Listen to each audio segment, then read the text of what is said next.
I have seen all law and order problems. Extremist problems చూశాం, faction problems చూశాం, communal violence చూశాం, అదే మరి రౌడీయిజం చూశాం. బట్ ఎక్కడ ఆ రోజు స్పేర్ చేయలేదు, కంట్రోల్ చేశాం. It is not a big issue.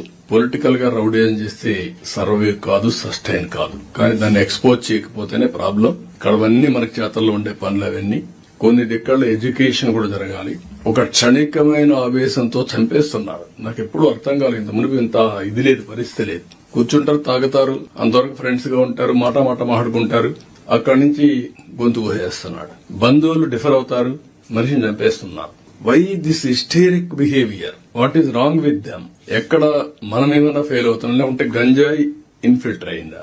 లేదు, రోజు రోజుకు మర్డర్ చూసి ఇది పర్వాలేదు, ఏమి కాదనే ధీమా వచ్చేసారా? రాంగ్ నోషన్లు వెళ్ళిపోయారా? దీనికి రెండే మార్గాలు. ఒకటి ఎడ్యుకేట్ చేయడం, రెండోది ఫర్మ్ గా డెమాన్స్ట్రేటివ్ యాక్షన్ తీసుకోవడం. మూడో మార్గం లేదు దీనికి.